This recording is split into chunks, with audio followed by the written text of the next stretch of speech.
देखिए, आज की कहानी जो मैं आपको सुनाने वाला हूँ वो छत्तीसगढ़ के धमतरी जिले के एक छोटे से गांव की है। और सब्सक्राइबर जिन्होंने भेजा है उन्होंने अपना नाम और गांव का नाम बताने से साफ मना किया है। सो हम लोग आगे जो भी कहानी सुनेंगे अज्यूम कर लेते हैं कि उनका नाम हेमू है। और आज मैं आपको इस वीडियो में छत्तीसगढ़ की केवल एक कहानी नहीं, 2-3 कहानियां मैं आपको इस वीडियो में सुनाऊंगा और ये सभी कहानियां आपको ज़रूर पसंद आएंगी। सो अगर आप भी अपनी कोई रियल इंसिडेंट मेरे साथ शेयर करना चाहते हो तो स्क्रीन पर आपको इंस्टा आईडी और ईमेल आईडी दिख रहा है।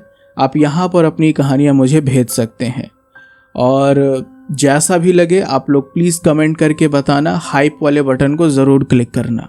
सो आइए कहानी की शुरुआत करते हैं पहले टॉपिक से और हेडफोन ज़रूर लगा लेना।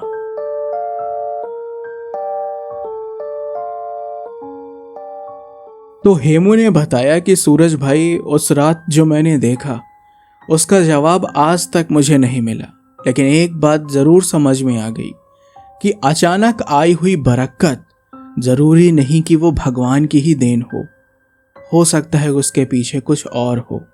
तो ये बात लगभग सन 1998 की है। धमतरी जिले के उस छोटे से गांव में लोग रात को दरवाजे ज़रूर बंद करते थे, लेकिन हमेशा ताला नहीं लगाते थे। अब ये कारण जो था वो बड़ा अजीब था। गांव वालों को चोरों से कम और बिना ताला टूटे होने वाली चोरियों से ज्यादा डर लगता था। कई बार ऐसा होता कि सुबह उठने पर घर से पैसे गायब मिलते, कहीं से चांदी की पायल गायब हो जाती, किसी के घर से धान की बोरी कम हो जाती, लेकिन न ताला टूटा होता, न दरवाजा खुला मिलता और न ही किसी इंसान के आने जाने का कोई निशान। शुरुआत में लोगों ने इसे साधारण चोरी समझा, फिर पहरा बैठाया, रात रात भर जागे, लेकिन जिस रात पहरा होता उस रात कोई चोरी नहीं होती और जिस रात लोग निश्चिंत होकर सो जाते, सुबह फिर किसी न किसी के घर से सामान गायब मिलता। अब धीरे धीरे गांव में तरह तरह की बातें फैलने लगी, लेकिन अजीब बात तो ये थी कि कुछ बुजुर्ग बार बार एक ही बात कहते, ये इंसानों का काम नहीं है गांव वालों। बस उससे ज्यादा कुछ बोलते ही नहीं थे। उसी गांव में हेमू अपने दादा के साथ रहता था। हेमू की उम्र उस साल अप्रॉक्स 20 या 22 साल की रही होगी। उसे गांव की ऐसी बातों पर कभी विश्वास नहीं हुआ। उसका हमेशा यही कहना था कि चोर है, बस बहुत चालाक है। दादा हर बार मुस्कुराकर बात टाल देते। अब गांव में रघुनाथ नाम का एक आदमी भी रहता था। आज उसका घर गांव में सबसे अच्छे घरों में गिना जाता था। 2 बैल, भरा हुआ कोठार, खेत, सब कुछ था उसके पास। लेकिन गांव के पुराने लोग जानते थे कि हमेशा से ये ऐसा नहीं था। करीब 15 साल पहले रघुनाथ के घर में कई दिन चूल्हा तक नहीं जलता था। कर्जा इतना बढ़ गया था कि लोग कहते थे कि अब ये आदमी गांव छोड़ ही देगा। लेकिन अचानक सब कुछ बदल गया। 1-2 साल के अंदर उसके हालात सुधरने लगे। पहले खेत खरीदे, फिर बैल, फिर नया घर। जब भी कोई पूछता, काका इतनी बरकत कैसे हुई, तो रघुनाथ हमेशा एक ही जवाब देता, भगवान ने सुन ली है। लेकिन ये जवाब सुनकर गांव के कुछ बूढ़े कभी संतुष्ट नहीं होते थे। अब एक शाम चौपाल पर बैठे बैठे हेमू ने पहली बार एक अजीब बात सुनी। 2 बुजुर्ग आपस में धीरे धीरे बात कर रहे थे। एक बोला कि अरे बरकत आई तो थी, लेकिन कीमत भी देगा। दूसरा तुरंत बोला, चुप, उसका नाम मत ले। दोनों ने देखा कि हेमू उनकी तरफ देख रहा है और उसी पल दोनों बात बदलकर खेती की चर्चा करने लगे। अब उस दिन पहली बार हेमू को लगा कि गांव में कोई ऐसी बात है जिसे जानबूझकर उससे छिपाया जा रहा है। फिर करीब 1 हफ्ते बाद हेमू रात को अपने दोस्त के घर से लौट रहा था। रास्ते में उसे रघुनाथ का घर पड़ा। अब आधी रात होने वाली थी, पूरा गांव सो चुका था। अब एक चीज़ और बता देता हूँ कि हेमू ने बताया कि भाई उस समय उनका गांव ऐसा था कि अगर रात को 8 या 8:30-9 बजे तक कोई अगर आदमी गांव के बाहर अगर गलियारे में टहलता हुआ मिल जाए तो गांव के लोग उससे ऐसा सवाल करते थे, अरे क्यों भाई, इतनी रात को कहाँ घूम रहे हो बाहर, कहाँ से आए हो? मतलब कि सोचिए 8-9 बजते ही वहाँ के लोग ऐसा सवाल करने लगते कि इतनी रात कहाँ घूम रहे हो। अब आज तो यहाँ पे 12-1 भी बज जाए तो आदमी कहता है अरे अभी तो भाई अभी आधी रात तो है। लेकिन उस वक्त गांव में 8-9 बजे तक बिल्कुल अपने अपने घरों में सब एकदम दरवाज़ा बंद के सिमट जाते थे। ये हेमू ने बताया था। अब आगे सुनते हैं। अब पूरा गांव जैसे कि सो चुका था, लेकिन रघुनाथ के घर के पीछे वाले हिस्से में एक हल्की सी लालटेन जल रही थी। और ये बात हेमू को अजीब लगी क्योंकि वो हिस्सा हमेशा बंद रहता था, उधर कोई आता जाता नहीं था। अब हुआ क्या कि वो जिज्ञासा में वो घर की बाड़ के पास जाकर खड़ा हो गया। अंदर रघुनाथ दिखाई दिए। वो अकेले नहीं थे, ऐसा कम से कम पहली नज़र में तो लगा उसे, क्योंकि वो बार बार नीचे झुककर किसी से बहुत धीरे धीरे बात कर रहे थे। अब हेमू को सिर्फ इतना दिखाई दिया कि रघुनाथ ने जमीन पर कुछ रखा और तुरंत दोनों हाथ जोड़ लिए, ऐसा जैसे किसी इंसान के सामने नहीं बल्कि किसी ऐसी चीज के सामने खड़े हों जिसे रघुनाथ तो देख रहा था लेकिन हेमू नहीं देख पा रहा था। और उसी समय हेमू के कानों में बहुत हल्की सी खिलखिलाहट सुनाई दी, और ये एक नहीं बल्कि दो बच्चों की आवाजें लग रही थी। अब हेमू को मतलब बड़ा अजीब लगा, बिल्कुल जैसे छोटे छोटे बच्चों की आवाज थी वो। अब हेमू ने घबराकर लालटेन की रोशनी के पास जाकर दोबारा देखा, और इस बार उसे कुछ सेकंड के लिए ही दो छोटे छोटे साए दिखाई दिए। दोनों एक दूसरे का हाथ एकदम जैसे पकड़े हुए थे, और अगले ही पल लालटेन की लौ अचानक तेज हवा के बिना ही बुझ गई। पूरा जो पिछवाड़ा साइड था पूरा अंधेरे में डूब गया। हेमू वहीं जड़ होकर खड़ा रह गया, क्योंकि उसी अंधेरे में उसे पहली बार साफ सुनाई दिया था दो छोटे बच्चों की धीमी हंसी, जो धीरे धीरे उसी की तरफ बढ़ रही थी। अब कुछ पल के लिए हेमू वहीं जड़ होकर खड़ा हो गया। उसका पहला ख्याल यही था कि शायद गांव के किसी बच्चे ने उसे डराने की कोशिश की होगी, लेकिन अगले ही पल उसे अपनी ही सोच पर शक होने लगा। आधी रात का समय, पूरा गांव गहरी नींद में, और किसी छोटे बच्चे का उस सुनसान हिस्से में होना, बात उसके गले में नहीं उतर रही थी। वो धीरे धीरे बाढ़ के थोड़ा और पास गया। घर के पीछे का हिस्सा पूरी तरह से अंधेरे में डूब चुका था कि तभी उसे बहुत धीमी सी आवाज सुनाई दी। ऐसा लगा जैसे कोई मिट्टी पर नंगे पांव चल रहा हो। एक नहीं बल्कि दो लोगों के कदम, लेकिन कदमों की आवाज जितनी साफ थी उतने ही कम उनके निशान दिखाई दे रहे थे। अब हेमू ने नीचे देखा। गीली मिट्टी पर दो जोड़े छोटे छोटे पैरों के निशान थे। ऐसा लग रहा था जैसे कोई बच्चा अभी अभी वहां से गुजरा हो। उसने टॉर्च जलाकर उन निशानों का पीछा करना शुरू किया। निशान सीधे रघुनाथ काका के पिछवाड़े वाले जो हिस्सा था घर का, वहां से निकलकर खेतों की तरफ जा रहा था।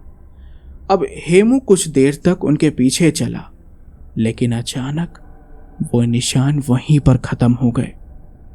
आगे सिर्फ खाली मिट्टी थी, ना कोई इंसान ना कोई जानवर, और ना ही वापस आते हुए के निशान यानी लौटते हुए के निशान नहीं थे। हेमू सिर्फ कुछ देर तक वहां पर खड़ा रहा, लेकिन हेमू को अब पहली बार महसूस हुआ कि गांव वाले ऐसे ही नहीं डरते। अगली सुबह हेमू ने पूरी बात अपने दादा को बताई। दादा इस बार पहले की तरह बात टाल कर नहीं उठे। उन्होंने चुपचाप पूरी बात सुनी, फिर घर के दरवाजे बंद किए और बहुत धीमी आवाज में बोले, जो तूने देखा है ना, उसके बारे में पूरे गांव में खुलकर कोई बात नहीं होती। हेमू ने पूछा कि वो कौन थे दादा? दादा ने तुरंत जवाब नहीं दिया। कुछ देर बाद बोले, पुराने लोग उन्हें चटिया मटिया कहते थे। अब हेमू ने ये पहली बार नाम सुना था। दादा आगे बोले, कहते हैं कि वो हमेशा जोड़ी में दिखाई देते हैं, देखने में छोटे बच्चों जैसे, लेकिन वो बच्चे नहीं होते। उनके बारे में जितनी बातें कही जाती हैं उनमें से कौन सी सच है और कौन सी नहीं, ये कोई पक्के तौर पर नहीं कह सकता। लेकिन एक बात गांव के बुजुर्ग हमेशा कहते थे, वो अपने आप किसी के घर नहीं आते। हेमू ने तुरंत पूछा, तो फिर आते कैसे हैं? अब दद्दा ने गहरी सांस ली। बहुत पहले जब गांव में पढ़े लिखे लोग कम थे, तब कुछ लालची लोग ऐसे तांत्रिकों के चक्कर में पड़ जाते थे जो जल्दी अमीर बनने का दावा करते थे। अब ऐसे ही लोगों के बारे में कहा जाता था कि वो चटिया मटिया को अपने वश में करने की कोशिश करते थे, लेकिन ये कोई खेल नहीं था। एक बार अगर कोई उस रास्ते पर चला गया तो वापस लौटना आसान नहीं माना जाता था। हेमू ध्यान से सुनता रहा। दादा ने एक और बात कही जो उनके दिमाग में हमेशा के लिए बैठ गई।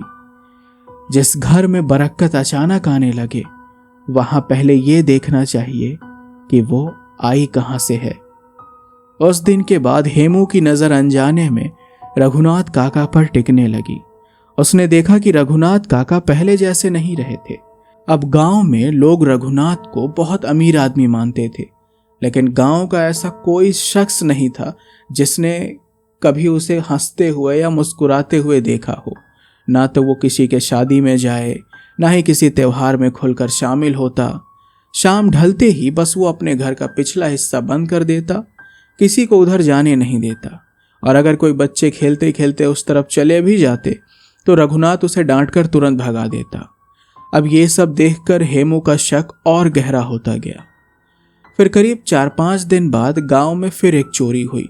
इस बार सरपंच के घर से चांदी के पुराने सिक्के गायब हुए। अब घर में सब लोग अंदर सो रहे थे। दरवाजा अंदर से बंद था, लेकिन सुबह सिक्के नहीं मिले। अब पूरा गांव इकट्ठा हो गया। किसी ने बाहर से ताला नहीं तोड़ा था, ना खिड़की टूटी थी, ना ही दीवार में कोई सुराख। एक बुजुर्ग ने बहुत धीरे से कहा, फिर वही बात। लेकिन सरपंच ने झुंझलाकर जवाब दिया, अरे हर बार भूत प्रेत की बात मत किया करो, कोई आदमी ही होगा, मुझे पता है। अब सब लोग चुप हो गए। लेकिन उसी भीड़ में खड़े हेमू ने एक चीज देखी कि जिस पर किसी और की नजर नहीं गई। घर के पिछवाड़े की गीली मिट्टी पर फिर वही 2 जोड़ी छोटे छोटे पैरों के निशान उभरे हुए थे, और इस बार वो निशान सीधे रघुनाथ काका के खेतों की दिशा में जा रहे थे। हेमू ने उसी समय तय कर लिया कि अब वो सिर्फ दूर से देखने वाला नहीं है। इस बार वो इन निशानों का आखिर तक पीछा करेगा और जानेगा कि आखिर इसके पीछे है कौन। अगली रात हेमू फिर उसी जगह पर पहुंच गया। इस बार वो पहले से भी ज्यादा सावधान था। आधी रात बीत चुकी थी, पूरा गांव सो चुका था। वो सरपंच के घर के पीछे बने वही उन्हीं छोटे छोटे पैरों के निशानों का पीछा करता हुआ धीरे धीरे रघुनाथ काका के खेतों पर पहुंच गया। निशान सीधे खेत के पीछे बने एक पुराने मिट्टी के कोठार तक जा रहे थे। वो कोठार कई सालों से बंद पड़ा था। गांव वाले कहते थे कि पहले वहां धान रखा जाता था, अब वहां कोई नहीं जाता। हेमू महुए के पेड़ के पीछे छिप गया। कुछ ही देर के बाद क्या हुआ, रघुनाथ काका लालटेन लेकर वहां पहुंचे। ठीक है, उन्होंने चारों तरफ देखा, जैसे यकीन कर रहे हों कि कोई उन्हें देख तो नहीं रहा। फिर उन्होंने कमर से बंधी एक पुरानी चाबी निकाली और कोठार का दरवाजा खोल दिया। दरवाजा खुलते ही हेमू के कानों में फिर वही धीमी खिलखिलाहट सुनाई दी। एक नहीं बल्कि 2 आवाजें। लेकिन इस बार भी अंदर कोई नहीं दिखाई दिया। रघुनाथ बिना कुछ बोले अंदर चले गए। आधा दरवाजा खुला रह गया। कुछ पल बाद अंदर से बर्तनों के खिसकने जैसी आवाज आई। फिर ऐसा लगा जैसे 2 छोटे बच्चे मिट्टी पर दौड़ रहे हों, लेकिन हेमू को कोई दिखाई नहीं दे रहा था। फिर करीब 5 मिनट के बाद जो हुआ वो सुनकर आपको भी यकीन नहीं होगा। 5 मिनट के बाद रघुनाथ बाहर निकले। उनके चेहरे पर राहत नहीं बल्कि थकान थी। उन्होंने दरवाजा बंद किया और बिना पीछे देखे अपने घर पर लौट गए। रघुनाथ के जाते ही हेमू धीरे धीरे कोठार के अंदर गया और अंदर का दृश्य देखकर वो कुछ पल के लिए वहीं रुक गया। कमरे में कोई भूत नहीं था, कोई बच्चा नहीं था, सिर्फ एक पुरानी लकड़ी की चौकी और उस पर लाल कपड़ों में लिपटी एक छोटी सी पोटली। पास में मिट्टी का एक कटोरा और कोने में चांदी की पायल, पीतल के बर्तन और ऐसी कई चीजें पड़ी थी जिनके बारे में पिछले कई महीनों से गांव में चोरी होने की बात कही गई थी। हेमू समझ गया कि गांव की चोरी की बातें झूठी नहीं थी, लेकिन चोर कौन था इसका जवाब अभी भी उसके पास नहीं था। और उसी समय उसकी नज़र लाल कपड़े की पोटली पर गई। उसने जैसे ही उसे हाथ लगाया तो पीछे से दादा की आवाज आई, हाथ मत लगाना है। हेमू घबरा कर पलटा तो दादा दरवाजे पर खड़े थे। उन्होंने अंदर आकर बिना पोटली को छुए उससे धीरे से कहा, यही वो चीज है जिसे गांव वाले देखने से भी डरते थे। अब हेमू ने पूछा कि इसमें क्या है बाबा? दादा ने सिर हिलाया, बस मत खोली से, कुछ चीजें देखने के लिए नहीं होती।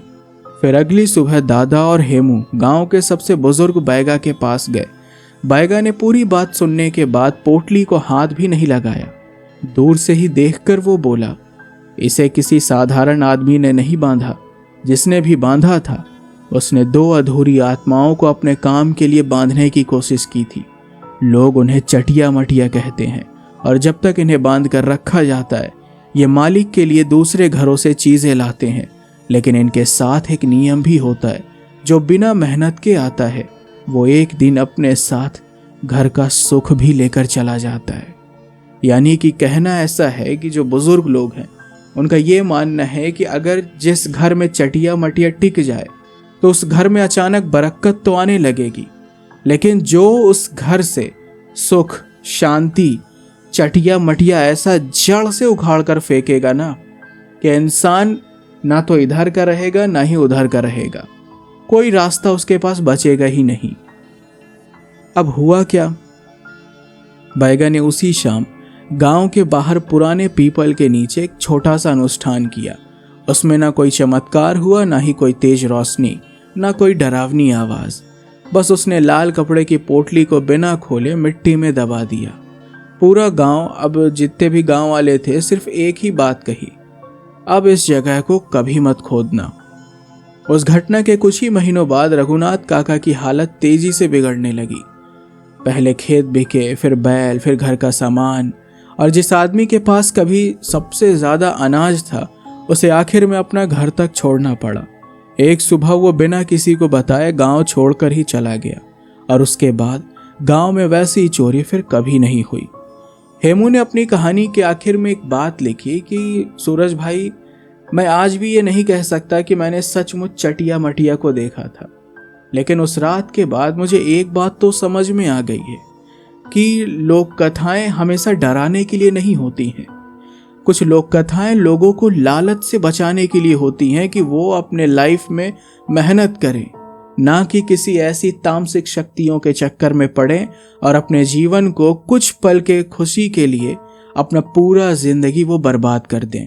तो ये थी हेमू की कहानी। और जो लोग छत्तीसगढ़ से मेरी ये वीडियो देख रहे हैं वो कमेंट करके ज़रूर बताना कि क्या आपके गांव में या फिर आपने कभी चटिया मटिया के बारे में सुना है और आपको इसमें कितना यकीन है, वो आप कमेंट करके ज़रूर बताना। हेलो सूरज भाई, कैसे हैं आप? मेरा नाम भीम साय है।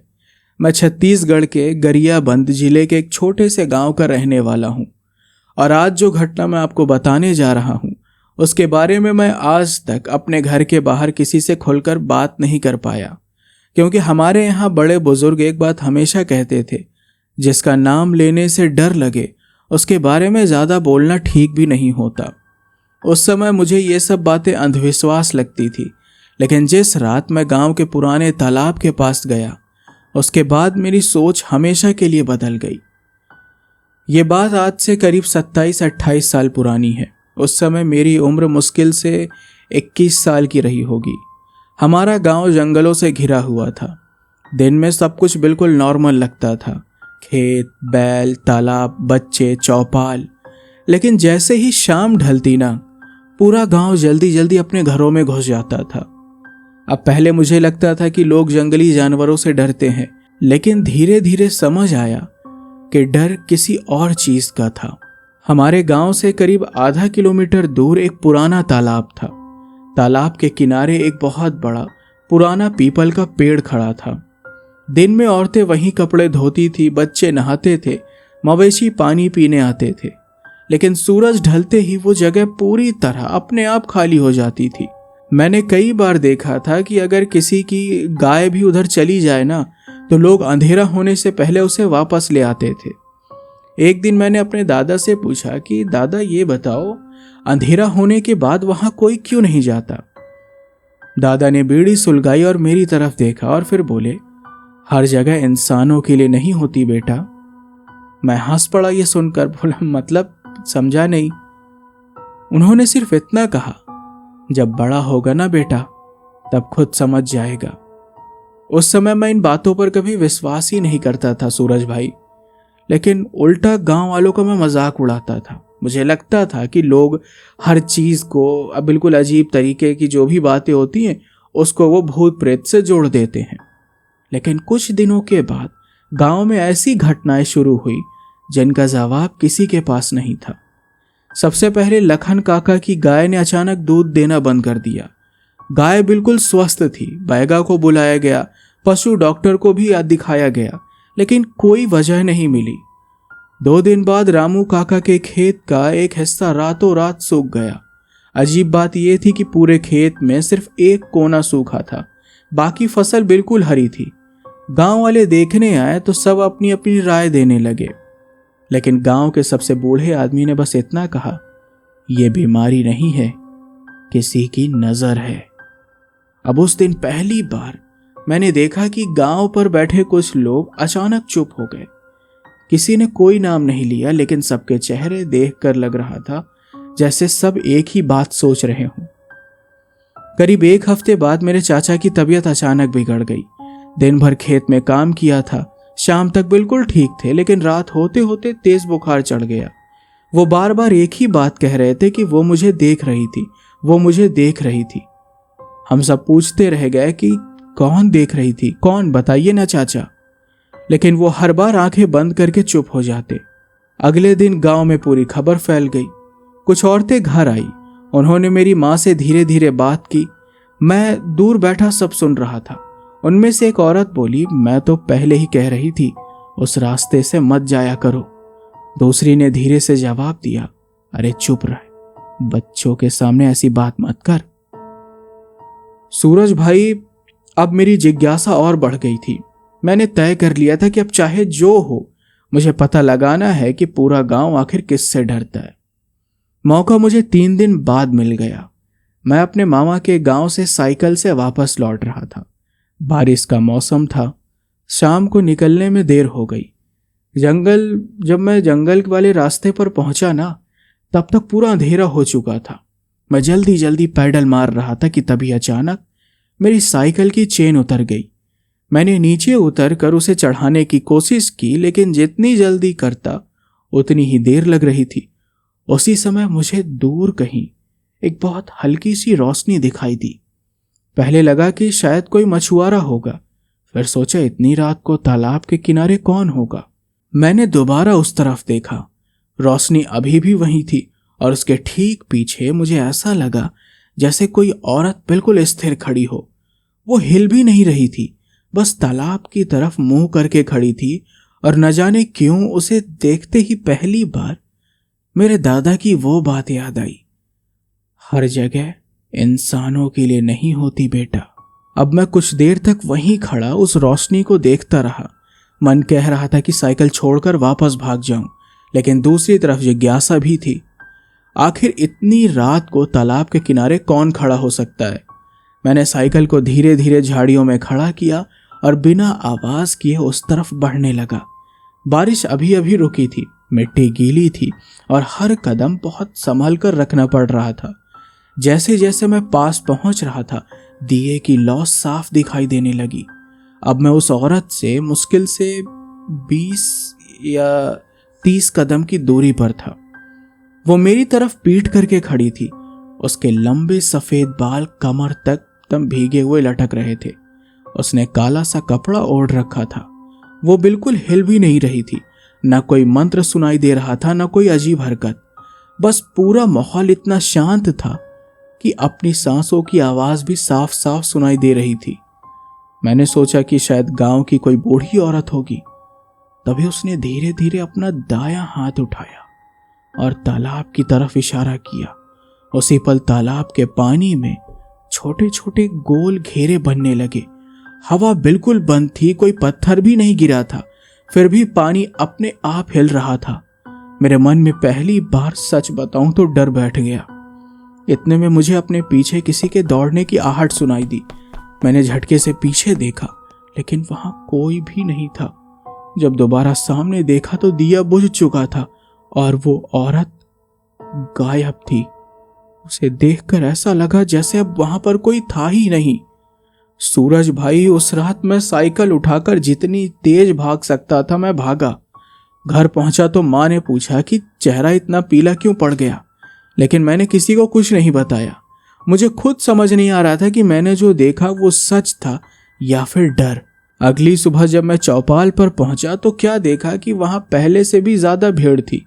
लोग धीरे धीरे बातें कर रहे थे, जैसे कोई ऐसी बात हो जिसे खोलकर कहना कोई नहीं चाहता। मैंने अपने दोस्त जीतू से पूछा, क्या हुआ भाई? अरे क्या बताऊं यार, रात को हरीलाल काका की भैंस मर गई। तो मैंने पूछा, बीमार थी क्या? तो वो सिर हिलाकर बोला, नहीं भाई, शाम तक बिल्कुल ठीक थी। तभी गांव के एक बुजुर्ग बोले, कल रात फिर तालाब के पास रोशनी दिखी थी। इतना सुनते ही वहां बैठे 2-3 आदमी तुरंत चुप हो गए। किसी ने उनका वाक्य पूरा नहीं होने दिया और मैंने पहली बार महसूस किया कि गांव वाले किसी चीज से नहीं, किसी नाम से डरते थे। दोपहर को मैं दादा के पास गया। मैंने हिम्मत करके उन्हें सारी बात बता दी। उन्होंने मेरी पूरी बात बिना टोके सुनी।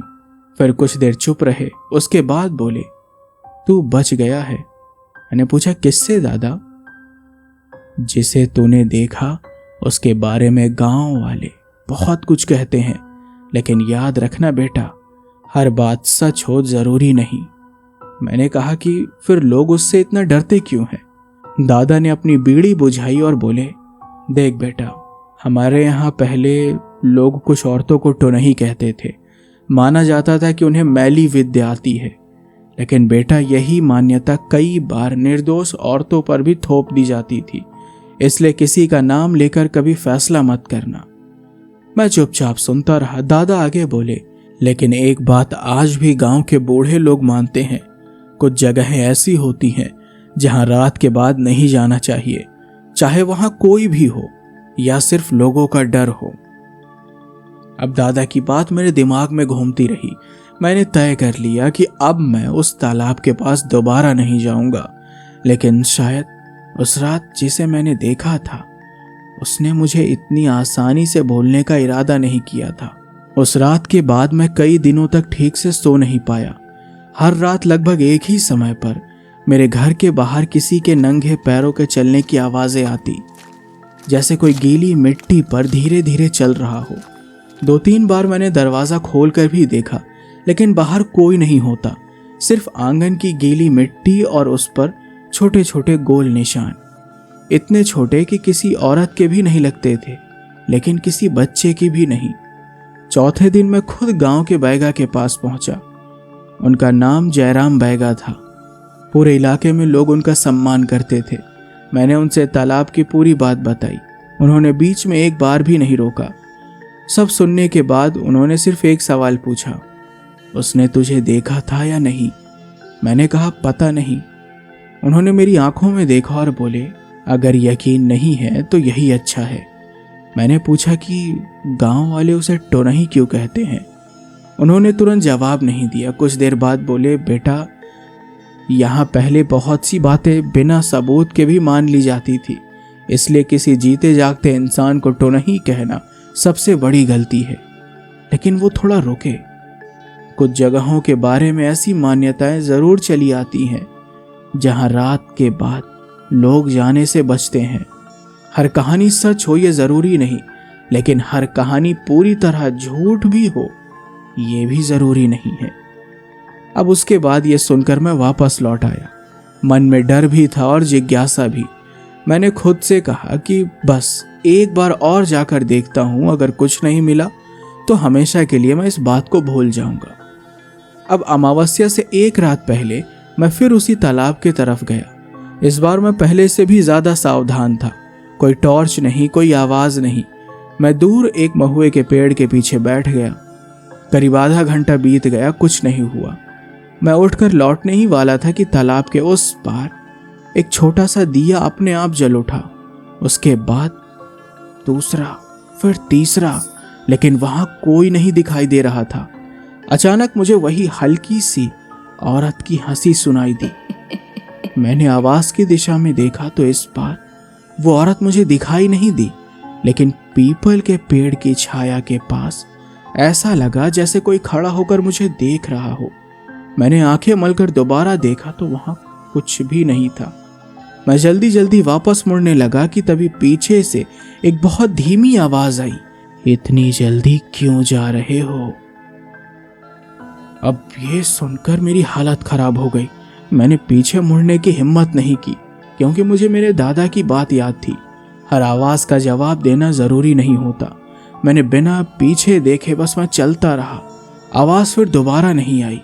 अगली सुबह जब मैं उठा तो माँ आंगन बुहार रही थी। उन्होंने मुझे देखते ही पूछा, रात को बाहर गया था क्या? मैंने घबरा कर पूछा, क्यों? उन्होंने झाड़ू एक तरफ रखा और बोली, तेरे कमरे के बाहर गीली मिट्टी में किसी के पैरों के निशान बने हैं। मैं दौड़कर बाहर गया तो निशान सचमुच थे, लेकिन वो घर के बाहर से अंदर नहीं आए थे, बल्कि मेरे कमरे के दरवाजे तक आए और वहीं से वापस लौट गए थे।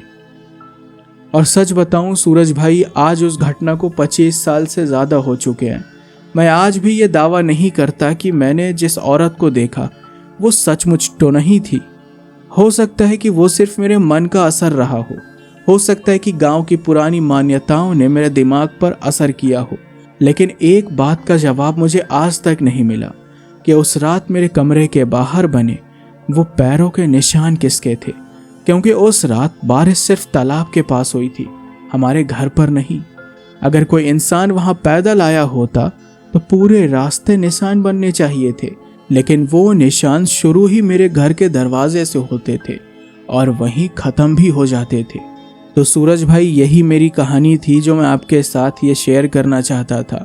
अगर इसे आप अपने चैनल पर सुनाए तो मेरा नाम और गांव का नाम मत बताइएगा। हमारे यहाँ आज भी कुछ बातें लोग खुलकर नहीं करते। धन्यवाद सूरज भाई। तो दोस्तों, ये थी इन भाई की कहानी। और मैं आपको पहले ही बता दूं कि देखिए, छत्तीसगढ़ में जैसे कि टुनही, चुड़ैल, डायन, वैसे तो जो ये प्रताड़ना जो अधिनियम है ये 2005 में छत्तीसगढ़ में इसीलिए बनाया गया क्योंकि बेकसूर जो औरतें होती थी उनको भी टुनही बोलकर लोग बदनाम करके मार देते थे, फांसी दे देते थे। इसलिए सरकार ने ये नियम बनाया कि किसी को आप डायरेक्टली टुनही नहीं बोल सकते। डायन, चुड़ैल, ये सब आप कुछ भी नहीं बोल सकते हो, ठीक है? क्योंकि ये एक समय पर गाली हुआ करता था और लोग इसका गलत फायदा उठाते थे, औरतों को प्रताड़ित करते थे। अब तो ऐसा नहीं होता है। लेकिन ये जो किस्सा इन्होंने सुनाया भाई, मुझे जहाँ तक लगता है कि इन भाई ने जो तालाब के पास जो औरत देखा, मे भी हो सकता है कि वो कोई ब्लैक मैजिक करने वाली औरत हो। मेरे हिसाब से तो वही है। अब आपको क्या लगता है वो आप कमेंट करके ज़रूर बताना। मिलते हैं आपसे अगली वीडियो में, तब तक के लिए टेक केयर। जय श्री राम।